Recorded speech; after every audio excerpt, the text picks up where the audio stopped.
भारत ने अंतरिक्ष में इतिहास रच दिया है। भारतीय अंतरिक्ष यात्री शुभांशु शुक्ला का space x dragon capsule international space station पहुंच गया है। अंतरिक्ष यान करीब 28.5 घंटे की यात्रा के बाद शाम करीब 4:30 बजे आईएसएस से जुड़ गया। स्पेस एक्स के फाल्कन 9 रॉकेट ने 25 जून को दोपहर 12 बजे एक्सियोम 4 मिशन के अंतरिक्ष यात्रियों को लेकर फ्लोरिडा के कैनेडी अंतरिक्ष केंद्र से आईएसएस के लिए सफल उड़ान भरी थी। शुभांशु की यात्रा 41 साल बाद किसी भारतीय की पहली अंतरिक्ष यात्रा है और शुभांशु पहले ऐसे भारतीय हैं जो आईएसएस पर पहुंचे हैं। एक्सियोम मिशन 14 दिन का है। इस दौरान आईएसएस में 60 से ज़्यादा वैज्ञानिक प्रयोग किए जाएंगे, जिनमें 7 प्रयोग भारत के शामिल हैं। भारत के लाल, भारत की शान शुभांशु शुक्ला ने अंतरिक्ष में इतिहास रच दिया है। 4 क्रू मेंबर वाले अपने स्पेस मिशन एक्सियोम 4 के साथ उनका कारवां इंटरनेशनल स्पेस सेंटर पर पहुंच गया है। ये मिशन भारत के लिए गर्व का पल है, क्योंकि 41 साल बाद कोई भारतीय अंतरिक्ष में गया है और शुभांशु पहले ऐसे भारतीय हैं जो आईएसएस पर पहुंचे हैं। इंटरनेशनल स्पेस स्टेशन से डॉकिंग से पहले शुभांशु शुक्ला ने अपने ड्रैगन कैप्सूल से बातचीत कर बताया कि वो अंतरिक्ष में कैसा महसूस कर रहे हैं। Namaskar from space. I'm thrilled to be here with my fellow astronauts, as Peggy said, 1 veteran and 3 rookies. And wow, what a ride it was.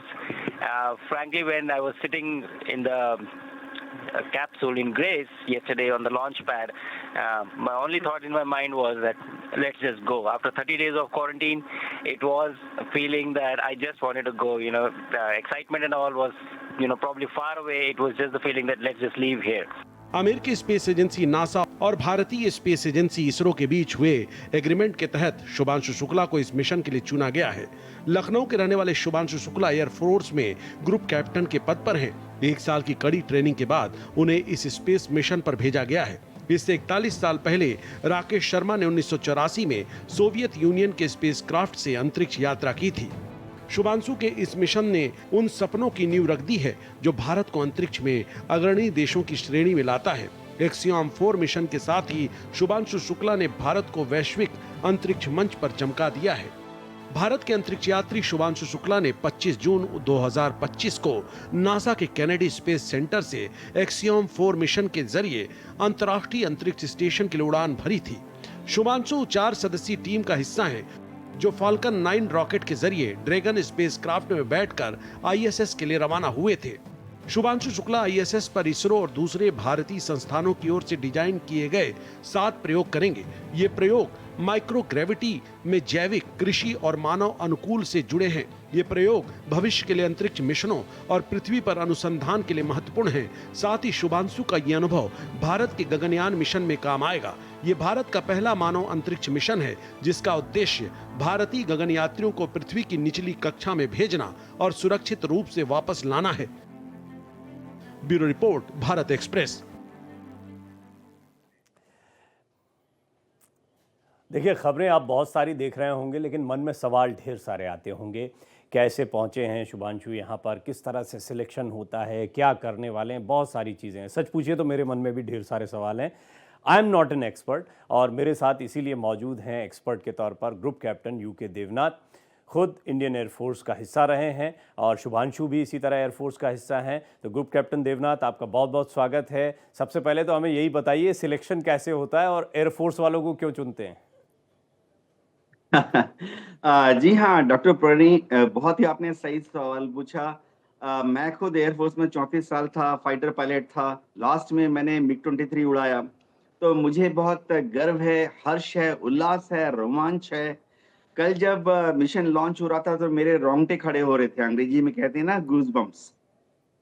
इसी के साथ अब जब ड्रैगन्स जो है स्पेसक्राफ्ट, जिसमें कि चारों स्पेस मिशन के स्पेशलिस्ट थे, उसकी जब डॉकिंग हो गई है आईएसएस के साथ, तो मेरे ख्याल से हमने बहुत बड़ा पड़ाव पार कर लिया है।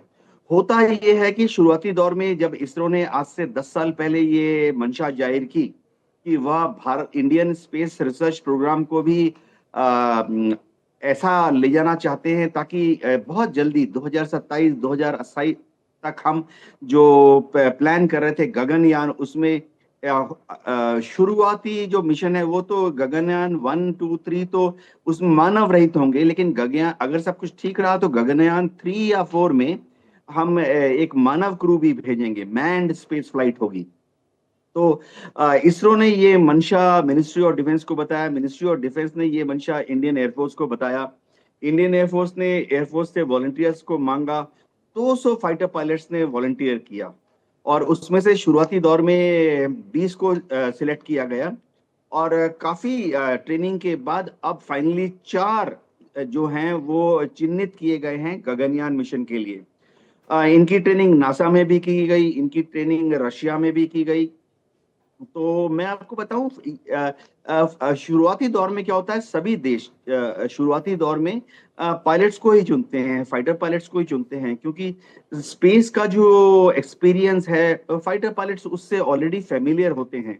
जो इंस्ट्रूमेंट्स हैं जाहिर बात है एक जो इंस्ट्रूमेंट्स हैं कि प्रेशर कितना है, टेम्परेचर कितना है, इंजन कैसे चल रहा है, इस इंजन का कैसे आरपीएम है, उस इंजन का कैसे आरपीएम है, रिवर्स थ्रस्टर्स का कैसे इस्तेमाल करना है, एटीट्यूड यानी आप अप एंड डाउन हो गए, यो यानी आप लेफ्ट एंड राइट हो गए, या रोल कि आप लेफ्ट को रोल हो गए, राइट को रोल हो गए, ये सब स्पेस में होता है डॉकिंग के दौरान और जब वापस आते हैं तब भी। तो फाइटर पायलट्स को इनका ऑलरेडी ज्ञान होता है। फिर high pressure, low pressure, pilots को ट्रेनिंग, नॉर्मल ट्रेनिंग के दौरान ही हाई प्रेशर सूट्स के अंदर किस तरह से व्यवहार करना है सिखाया जाता है। स्पेस में एक और चीज क्या है कि जैसे हाई जी, जब हम पृथ्वी की सतह पर रहते हैं सिचुएशन को 1 G बोला जाता है, 1 G, यानी अगर मेरा वजन 50 किलो है तो मैं 50 किलो का लगता हूँ। लेकिन स्पेस में जब लॉन्च करते हैं और मैनूवर करते हैं अंतरिक्ष में तो कई बार 10 G 20 G तक स्ट्रेस आ जाता है। तो 50 किलो का व्यक्ति जो है उसको कुछ समय के लिए ऐसा लगेगा कि उसका वजन 500 किलो हो गया है। लिफ्ट ऑफ जब कल हो रहा था नासा से, फ्लोरिडा से, तो समझिए वो ऐसे हैं और उनके हाथ अगर 5 किलो के हैं तो 10 G अगर स्ट्रेस आता है तो उनको लगेगा कि उनका हाथ कुछ समय के लिए 50 किलो का हो गया है। तो फाइटर पायलट्स इससे ऑलरेडी फेमिलियर होते हैं। लेकिन मैं आपको बता दूं, आस्ते आस्ते आप सब जगह पर ही दूसरे जो मिशन स्पेशलिस्ट जाते हैं वो टेक्नोलॉजिस्ट होते हैं, इंजीनियर्स होते हैं, बायोलॉजिस्ट होते हैं, केमिस्ट होते हैं, और अब तो स्पेस टूरिज्म का भी समय आ गया है जिसमें कि नॉर्मल टूरिस्ट आप और मैं भी 5 लाख या 10 लाख डॉलर देकर स्पेस में जा सकते हैं। थोड़ी सी ट्रेनिंग करा देते हैं जी।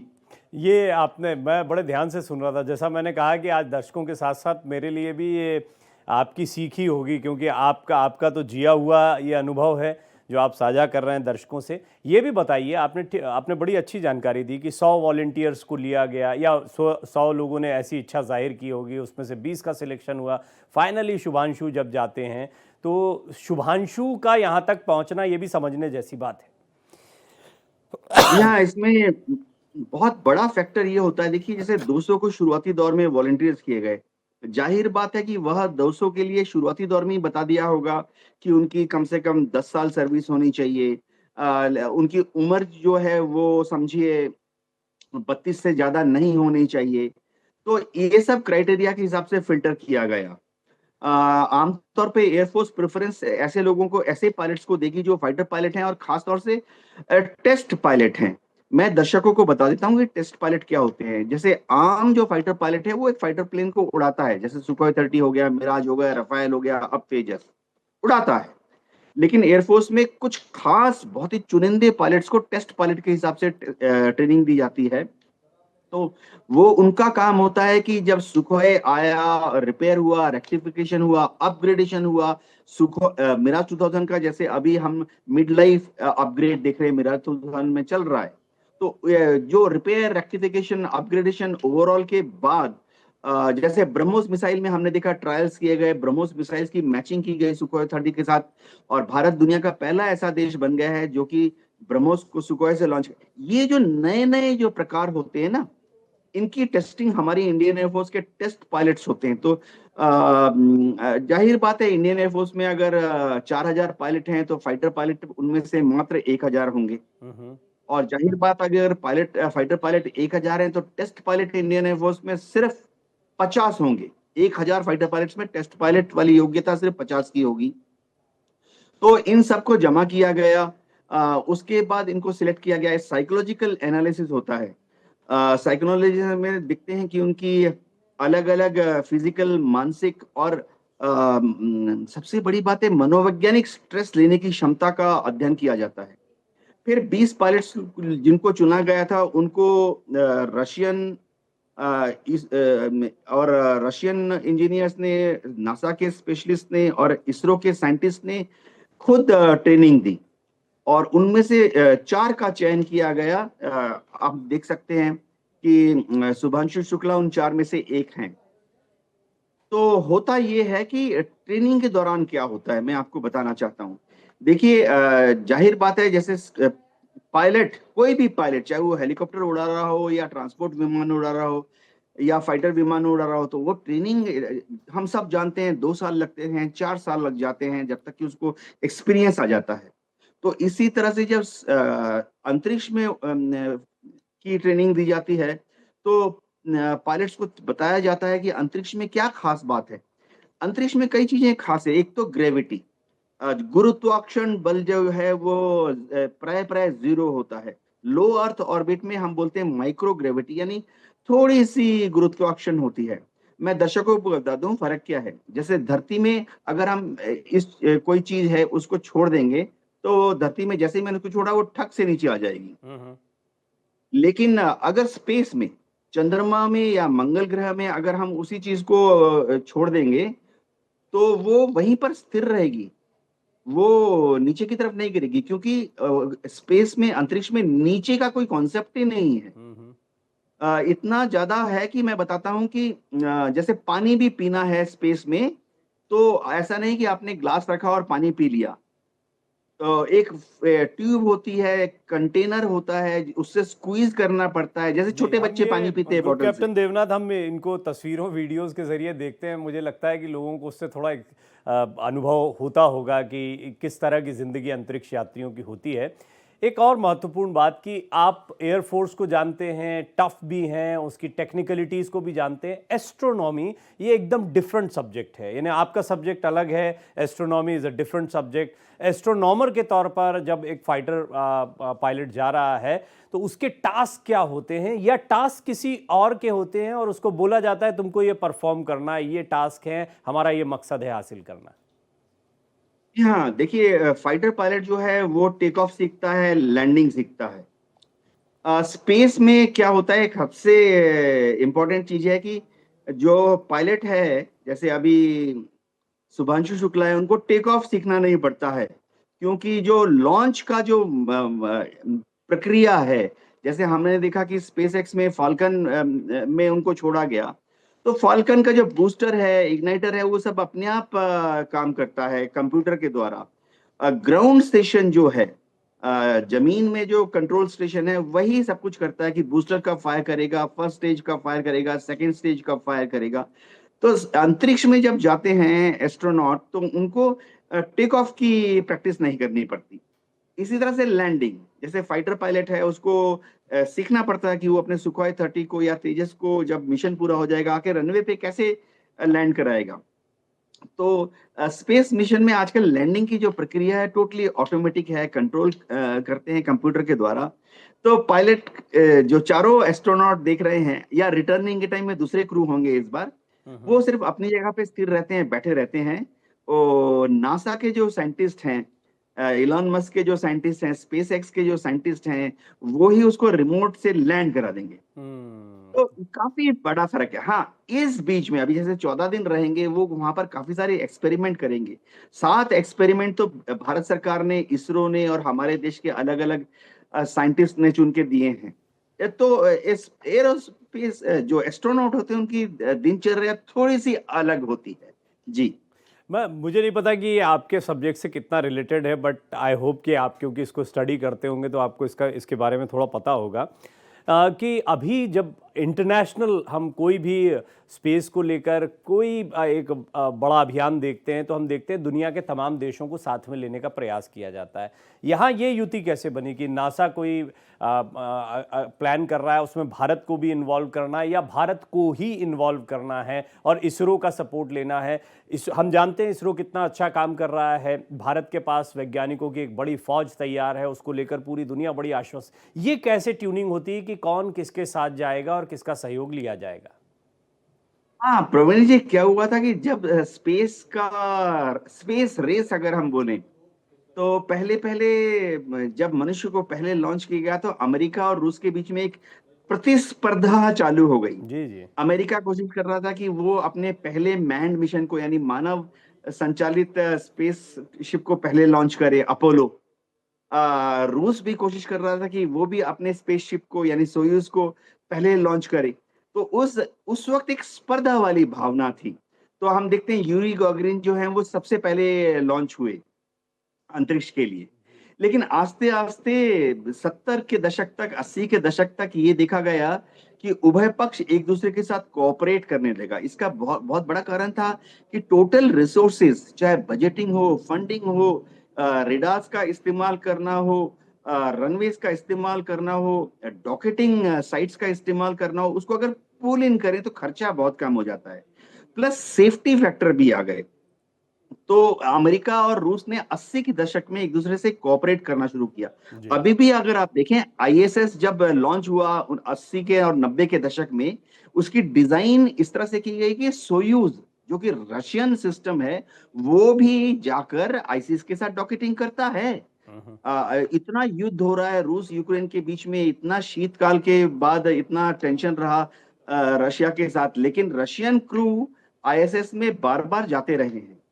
तो होता ही है कि जैसे भारत के क्रू और दूसरे देशों के क्रू और दूसरी जब रिसोर्सेज को पुल इन किया जाता है तो एक तो पूरा ओवरऑल फंडिंग बजटिंग जो है कंट्रोल में आ जाती है। दूसरी बात है कि सेफ्टी फैक्टर बहुत ज्यादा है। देखिए अब ये आपने इसको लॉन्च कर दिया, जब लैंडिंग करने आ रहा है तो हम सोचते हैं कि फ्लोरिडा में नासा में या अमेरिका में कहीं पे लैंड करेगा या रशियन सोयूज जो है वो रशिया में कहीं पर लैंड करेगा। लेकिन उसकी जो कंट्रोल प्रणाली है, उसके लिए जो जमीन पर कंट्रोल सिस्टम लगाए हुए हैं, अब ऊपर की तरफ देखते हुए ट्रांसमीटर और स्पेस से जो जवाब आ रहा है रिसीवर, वो तो पूरी दुनिया में छाए हुए हैं ना। प्रशांत महासागर में आइलैंड्स में लगाए हैं, फ्रेंच गुयाना में लगाए हैं, भारत में भी लगाए हुए हैं। तो अब भावना ये है कि सारे दुनिया के देश, चाहे छोटे छोटे देश हो, जैसे इजराइल जैसा देश, इतना छोटा देश है लेकिन क्योंकि टेक्नोलॉजिकली बहुत एडवांस है तो वो भी एक इनमें पार्टिसिपेट कर रहे हैं। तो अब यह है कि जब हम भविष्य में मंगल ग्रह की तरफ जाएंगे या उससे आगे भी जाएंगे तो वो ऐसा नहीं होगा कि भारत का मिशन है या अमेरिका का मिशन है या रूस का मिशन है या जापान का मिशन है। वो विश्व का, अर्थ, पृथ्वी का मिशन होगा। जी, मैं आपने ये इतना बढ़िया पॉइंट उठाया, मैं इनफैक्ट चाहता था कि इस पे थोड़ी बात हो क्योंकि आपके सब्जेक्ट से जुड़ा हुआ भी है। हम जानते हैं कि अब जो युद्ध है वो अंतरिक्ष के स्तर पर है और चाइना और अमेरिका जैसी दो ताकतें हैं जिनकी थोड़ी दखल इस लिहाज से है। क्या आप कहते तो हैं कि ये पूरी पृथ्वी का मिशन होगा, पूरी धरती का मिशन होगा, लेकिन हालात ये हैं, रशिया का एग्जाम्पल आपने पहले ही दे दिया है कि ये ताकतें जो हैं ये अंतरिक्ष में भी लड़ती हुई दिखाई देंगी और ऐसा लगता है अंतरिक्ष में मिशन भेजने की भी होड़ है, अंतरिक्ष में ताकत दिखाने की भी होड़ है, क्योंकि इसी सिद्धांत पे चलते हुए आप चीन और अमेरिका को कभी किसी कदम पर साथ में नहीं देखेंगे, या रशिया अमेरिका अब भी जो है उस स्तर तक साथ में नहीं आते। आपने कुछ एक उदाहरण दिए हैं हालांकि। तो कुल मिलाकर मुझे ये बताइए कि इसरो जो बहुत अच्छा काम कर रहा है और भारत है, क्या इसमें भी हमें बहुत इंडिपेंडेंट होने की ज़रूरत है? और आपको लगता है हम इतना नासा सुनते हैं तो भारत के अपने मिशंस जो हैं वो इस लेवल पर होंगे कि वैसे हम सहयोग कर भी रहे हैं? थोड़ा इसके बारे में बताएं कि कंपैरेटिवली हम कहाँ पहुंचे। डॉक्टर प्रवीण, ऐसा है कि इसरो जो है वो लगातार संपर्क में नासा के साथ रहा है 60 की दशक से 70 की दशक से। इसका बहुत बड़ा कारण ये रहा क्योंकि हमारे यहाँ से, जैसे आपने देखा कि आम तौर पे ही दशकों से हमारे बच्चे जब आईआईटी से निकलते हैं, इंजीनियरिंग कॉलेज से निकलते हैं, अमेरिका चले जाते हैं। और अगर आप नासा में कभी भी जाएं, 70 के दशक में, 80 के दशक में भी अगर आप जाते हैं नासा में तो आप देखेंगे हर 10 में से 2 साइंटिस्ट तो भारत के ही हैं। इसी तरह से रशिया ने भी भारत के साथ जितनी टेक्नोलॉजी है स्पेस के संबंध में वो शेयर की है, क्योंकि रशिया चाहता था कि स्पेस के बारे में ना सिर्फ रूस अग्रणी रहे, वरन भारत को भी और चीन को भी रशिया ने काफी सहयोग दिया। इसरो के जो क्रायोजेनिक इंजन हैं, हम हमारे ज्यादातर जो लॉन्चेस कर रहे हैं, जो क्रायोजेनिक इंजन हम इस्तेमाल कर रहे हैं, मैं दर्शकों को बता दूं क्रायोजेनिक इंजन क्या होता है। आमतौर पे 2 तरह के इंजन होंगे। एक तो जैसे दिवाली वाला पटाखा जैसा होता है ना, सॉलिड स्टेट, उसके अंदर सॉलिड चूरा भरा है, आग लगाई और वो रॉकेट की तरह से ऊपर चल पड़ा। और दूसरे इंजन होते हैं लिक्विड वाले, कि उसके अंदर अलग अलग टैंक्स होते हैं। एक में होता है लिक्विड ऑक्सीजन, एक में होता है लिक्विड फ्यूल। अलग अलग तरह के फ्यूल हैं, चाहे वो लिक्विड हाइड्रोजन हो या लिक्विड पैराफिन हो या लिक्विड गैसेस हो। इनको फिर बर्न करके थ्रस्ट पैदा किया जाता है स्पेसक्राफ्ट को लॉन्च करने के लिए। इनको क्रायोजेनिक इंजन बोलते हैं। क्रायो शब्द का मतलब है माइनस टेम्परेचर, यानी -100 -200 डिग्री, क्योंकि जो उसमें जो ऑक्सीजन है क्रायोजेनिक के अंदर, जाहिर बात है कुछ अगर बर्न कर रहे हैं लिक्विड या गैस तो उसको भी माइनस टेम्परेचर में रखना पड़ता है, और जो ऑक्सीजन है उसको भी माइनस टेम्परेचर में, तो क्रायोजेनिक शब्द आया। तो रूस ने हमें मदद की। अब आस्ते आस्ते हो क्या रहा है, एक फर्क मैं बता दूं। दुनिया भर के सारे देशों ने यह तय कर लिया है कि अंतरिक्ष में कोई भी देश हथियार नहीं तैनात करेगा। तो कई ट्रीटी साइन हुए हैं जिसके तहत अंतरिक्ष में हथियार, गोला बारूद, रॉकेट, मिसाइल रखना दुश्मन पर प्रहार करने के लिए मना है। लेकिन क्या हो रहा है कि आस्ते आस्ते सब देश अपने यहाँ अंतरिक्ष में युद्ध हो सकता है 50 साल के बाद। तो जैसे अमेरिका ने भी अपनी एरोस्पेस कमांड बना ली है, उसके देखा देखी दूसरे फ्रांस, इंग्लैंड, रशिया ने भी एरोस्पेस कमांड बना ली है। तो इंडियन एयरफोर्स भी कोशिश कर रही है कि भविष्य में इंडियन एयरफोर्स जो है वो इंडियन एयरफोर्स जो कि वायुमंडल में ऑपरेट करती है, वातावरण में, वो जो एक्सोस्फीयर है और एंडोस्फीयर है, यानी 1 लाख फीट जमीन से ऊंचा, और उसके बाद ऐसा अंतरिक्ष वहां से भी भविष्य में युद्ध कर सके। तो ये प्रपोजल आपके साथ बात करते करते मेरे मन में ढेर सारे सवाल आ रहे हैं, लेकिन जो समय है वो सीमित रहेगा, तो मैं कुछ और बहुत जो मैं शुरुआत से सोच रहा था कि ये ज़रूर आपसे पूछ लूँगा, वो सवाल ज़रूर रखता हूँ, फिर हम आगे और बात करते रहेंगे। जैसे पहली बात ये कि हमने सुनीता विलियम्स को देखा, बड़ा लंबा समय गुजार कर आई हैं। भारतीयों को भी फ़ख्र होता है क्योंकि वो कहीं ना कहीं उनका एक इंडियन कनेक्शन रहा है। कल्पना चावला एक अनफॉर्चुनेट इंसिडेंस था, बट स्टिल उनको एक बड़ी पोजीशन हासिल है एस्ट्रोनॉमी की दुनिया में। तो मुझे ये बताएं कि जब जाते हैं स्पेस स्टेशन में तो आज की तकनीक पहले के मुकाबले कितनी उन्नत हो गई है कि अब हम ज़्यादा सिक्योर्ड हैं और ज़्यादा आगे के बारे में सोच सकते हैं, या वो चैलेंजेस जो इन लोगों के साथ आते हैं वो यहाँ भी बरकरार रहेंगे? प्रवीण जी, आज स्पेस ट्रेवल पहले के मुकाबले बहुत ज़्यादा सेफ हो गया है और बहुत ज़्यादा आसान भी हो गया है। सेफ इसलिए हो गया है कि एक जमाना था 60 के या 70 के दशक में कि स्पेस एक कॉन्सेप्ट है, 1 सिग्मा, 2 सिग्मा, 3 सिग्मा। जैसे कि अगर आपने कोई कार्रवाई 10 बार की तो वो कितने बार फेल हो सकता है, एक बार समझिए। इसी कॉन्सेप्ट को आगे बढ़ाएं तो आपने कोई कार्रवाई 100 बार की तो कोशिश की जाती है कि 100 से 10 बार ना फेल हो जाए। 100 बार की है तो चलो 2 बार फेल हो गया।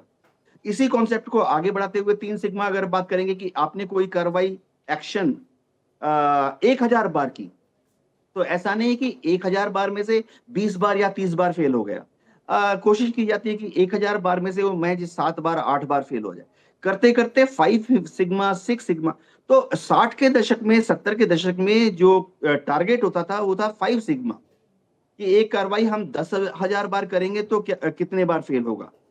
बाद में 80-90 के दशक तक वो आ गया 6 सिग्मा की एक कार्रवाई अगर हम 1 लाख बार करेंगे तो मुश्किल से 1 बार या 2 बार फेल होना चाहिए। इतना ज्यादा रिलायबिलिटी बिल्ट इन होना चाहिए। आज की तारीख में नासा हो, सोयूज हो, इसरो हो, हम सब 7 सिग्मा पे पहुंच गए हैं। यानी एक कार्रवाई अगर हम 10 लाख बार करेंगे, 10 लाख में से महज 1 बार फेलियर होना चाहिए मतलब टॉलरेबल है एडमिनिस्ट्रेटिवली। तो बहुत सेफ हो गया है पहले के मुकाबले। एक क्विक कमेंट आपका चलते चलते, मुझे बताएं राकेश शर्मा जी के बाद शुभांशु शुक्ला, इतना लंबा गैप क्यों है? देखिए ये होता है ऐसे कि राकेश शर्मा के टाइम पे परिस्थिति ऐसी थी कि भारत सरकार ने यह तय किया था कि हम आस्ते आस्ते स्पेस की तरफ अग्रसर होंगे, और रशिया तब हमारा बहुत कलीग था। पॉलिटिकल रीजंस की वजह से तब नासा हमें और हमारे पायलट्स को इतना ज्यादा वेलकम नहीं करता था। लेकिन पिछले 2 दशक में, खासतौर से पिछले 1 दशक में, अमेरिका ने अब भांप लिया है कि भारत को साथ में रखना पड़ेगा। वो भी हमारी कैपेबिलिटीज से इम्प्रेस्ड हुए हैं, और इंडियन आर्म फोर्सेस, एयरफोर्स जानती हैं कि हम रशिया के साथ-साथ एक साथ, ऐसा नहीं कहूंगा कि 2 किश्तियों में पैर रख रहे हैं, 2 नावों में पैर रख रहे हैं। 2 नाव जो हैं वो 1 नाव से ज्यादा बेटर समझ है। गया आपकी जी। बात जी। बहुत बहुत धन्यवाद आपका ग्रुप कैप्टन देवनाथ, ये बहुत ही इन्फॉर्मेटिव आपके साथ बातचीत रही। आगे भी बातचीत करते रहेंगे। हालांकि ये देश के लिए गौरव का पल है, और कई युवाओं के लिए जो एस्ट्रोनॉमी में अपना करियर देखते हैं, एयरफोर्स से जुड़े हुए हैं, वो ऐसा सपना देखते हैं। शुभांशु शुक्ला ने एक बहुत बड़ा काम किया है, और अभी ये जो ग्रुप कैप्टन देवनाथ से बात हो रही थी, क्योंकि उन्होंने अपने निजी जीवन में इस तरह के अटेम्प्ट्स को देखा है, तो वो जानते हैं कि कितना डिफ़िकल्ट होता है उस जगह तक पहुंचना जहां शुभांशु शुक्ला पहुंचे हैं। तो पूरे देश को उन पर गर्व है, और ये बहुत ही महत्वाकांक्षी, बहुत ही बड़ा मिशन है। इससे आने वाले समय के लिए भी हमको बहुत बड़े आधार मिलते हैं। 5 की पड़ताल में इतना ही। बने रहिए भारत एक्सप्रेस के साथ। इस बड़ी खबर पर लगातार हम पल पल का अपडेट आपको दे रहे हैं।